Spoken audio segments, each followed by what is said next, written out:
প্রিয় ভাই বোনেরা, সকলের কাছে দোয়া চেয়ে যাচ্ছি। আপনারা দয়া করে দোয়া করবেন, দেশনেত্রী খালেদা জিয়ার জন্য দোয়া করবেন। আপনাদের সামনে যে পরিকল্পনা তুলে ধরেছি, আল্লাহ যাতে আমাকে তৌফিক দেন দেশ এবং দেশের মানুষের জন্য সেই কাজগুলো যাতে সম্পূর্ণ করতে পারে। আমি প্রথমেই আন্তরিকভাবে কৃতজ্ঞতা জানাচ্ছি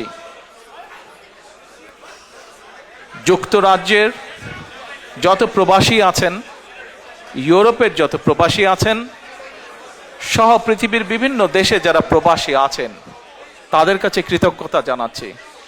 আজকে থেকে যখন প্রায় 18 বছর আগে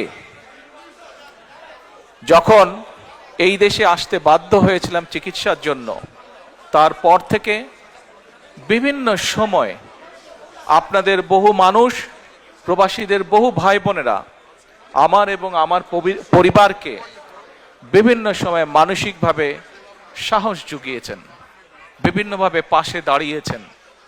আমি সেজন্যই সকল প্রবাসী ভাই বোনদের কাছে কৃতজ্ঞতা প্রকাশ করছি আমার এবং পরিবারের পক্ষ থেকে। আজকে মানুষটি আমাদের মাঝে নাই, একটি মানুষের কথা আমার খুব মনে পড়ছে, মরহুম কমরুদ্দিন সাহেবের কথা। এই মানুষটি, সে সময় আমি অসুস্থ ছিলাম, এবং এই মানুষটি যেভাবে তার সময়ের সব কিছু দিয়েছেন, সব কিছু দিয়ে আমাকে যেভাবে চিকিৎসার সাহায্য করেছিলেন, তার জন্য আমি তার এবং তার পরিবারকে কৃতজ্ঞতা জানাই। আগামী দিনে সঠিকভাবে বাংলাদেশকে সামনে নিয়ে যেতে হবে। আমরা যদি একসাথে থাকি, ঐক্যবদ্ধভাবে থাকি, তাহলে আমাদের এই প্রিয় মাতৃভূমিকে কিন্তু আমরা সঠিক ডাইরেকশনে নিতে পারবো।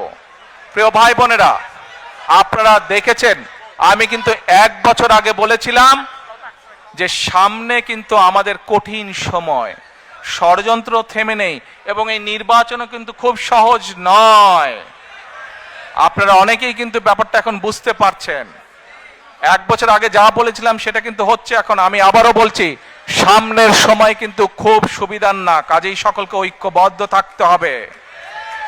ঐক্যবদ্ধ থাকতে পারবেন? ঐক্যবদ্ধ থাকতে পারলেই আমরা আমাদের এই যে পরিকল্পনা বললাম সফল করতে পারবো। ঐক্যবদ্ধ থাকলেই আমরা আমাদের প্রত্যাশিত বাংলাদেশকে গড়ে তুলতে পারবো। ঐক্যবদ্ধ থাকলেই আমরা বাংলাদেশের জবাবদিহিমূলক ব্যবস্থা গড়ে তুলতে পারবো। এই ব্রিটেনে যে আপনারা আছেন, এই দেশের জবাবদিহিমূলক ব্যবস্থা আছে বলেই এই দেশের মানুষ তার ন্যায্যতা থেকে বঞ্চিত হয় না, ন্যায্যতা থেকে বঞ্চিত হয় না। বাংলাদেশের মানুষ বহু যুগ ধরে তাদের ন্যায্যতা থেকে বঞ্চিত হয়েছে। কাজে আসুন, বাংলাদেশের মানুষের ন্যায্য অধিকার যদি ফিরিয়ে দিতে হয়, যে কোনো মূল্যে আমাদেরকে ঐক্যবদ্ধ থাকতে হবে। ঐক্যবদ্ধ না থাকার কোনোই বিকল্প নেই আমাদের। United we stand, divided we fall. কাজে এই কথাটি আমাদের সকলকে মনে রাখতে হবে। প্রিয় ভাই বোনেরা, সকলের কাছে দোয়া চেয়ে যাচ্ছি। আপনারা দয়া করে দোয়া করবেন, দেশনেত্রী খালেদা জিয়ার জন্য দোয়া করবেন। আপনাদের সামনে যে পরিকল্পনা তুলে ধরেছি, আল্লাহ যাতে আমাকে তৌফিক দেন দেশ এবং দেশের মানুষের জন্য সেই কাজগুলো যাতে সম্পূর্ণ করতে পারে। আল্লাহ হাফেজ। বাংলাদেশ জিন্দাবাদ, বাংলাদেশ জাতীয়তাবাদী দল জিন্দাবাদ। আসসালামু আলাইকুম।